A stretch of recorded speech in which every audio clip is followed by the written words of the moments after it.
रायपुर में CM house के सामने एक युवक की आत्महत्या की कोशिश करने के मामले में जांच होगी। धमतरी कलेक्टर ने इस पूरे मामले की जांच का जिम्मा एसडीएम को सौंपा है। जांच के दौरान यह पता लगाया जाएगा कि घटना क्यों और किन हालात में हुई। घटना से पहले युवक किन किन लोगों से मिला, आत्महत्या के लिए उसे किसी ने उकसाया तो नहीं, युवक किसकी मदद से रायपुर पहुंचा, अगर युवक का मानसिक संतुलन ठीक नहीं था तो परिवार वालों ने उनका इलाज क्यों नहीं करवाया, युवक का राशन कार्ड में नाम है या नहीं और उसे पिछले 2 महीने में राशन दिया गया या फिर नहीं। धमतरी कलेक्टर ने एसडीएम को इन सभी बिंदुओं पर जांच करने के लिए 1 महीने का वक्त दिया है।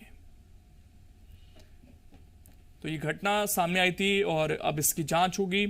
जांच में यह पता लगाने की कोशिश की जाएगी कि आखिरकार ऐसी कौन सी परिस्थितियां थी, कितना बड़ा कदम इस युवक ने उठाया, क्योंकि बीजेपी इसे बेरोजगारी से जोड़ रही है।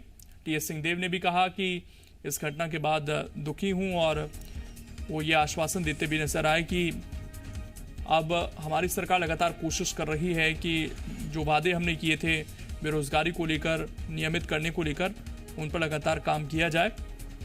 और सियासत भी इस पूरे मामले पर हम देख रहे थे लगातार हो रही थी और ऐसे में अब ये कहा गया है कि इसकी जांच होगी। सत्यप्रकाश हमारे साथ इस वक्त जुड़ गए हैं। सत्यप्रकाश, सियासत हो रही थी लेकिन अब जांच की बात भी कही जा रही है इस पूरे मामले को लेकर, और क्या कुछ जानकारी?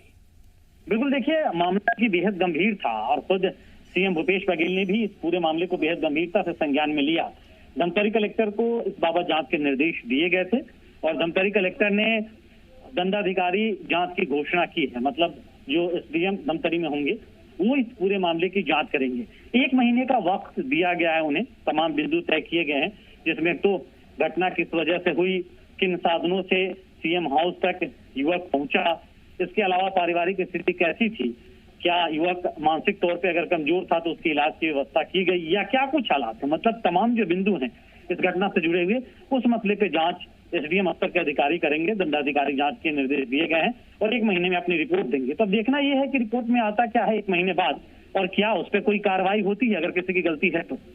सत्यप्रकाश, लेकिन इस पूरे मामले में ऐसा कोई बिंदु आपको नजर आता है कि जांच में 1 महीना लग जाए, या भी इस फिलहाल मामले को ठंडा करने की कोशिश है?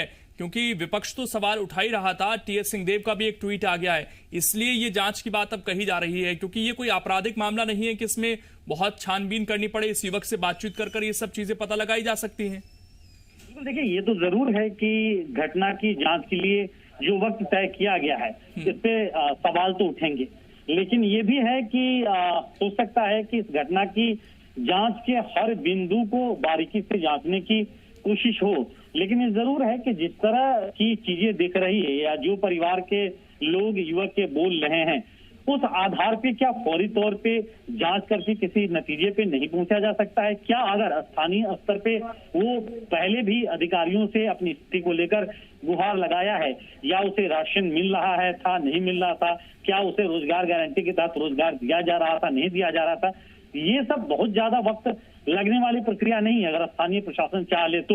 लेकिन हो सकता है स्थानीय प्रशासन को ऐसा लग रहा हो कि एक बिंदु पे गहनता से जांच हो, उसके बाद निर्णय हो, इसलिए ये निर्णय लिया गया होगा। 1 महीने का वक्त इसके लिए तय किया गया होगा।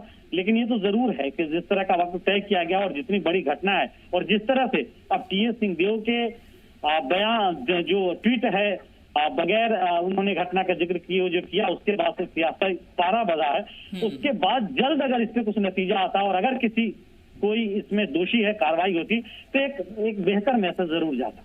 शुक्रिया आपका सत्यप्रकाश जुड़ने के लिए और जानकारी देने के लिए।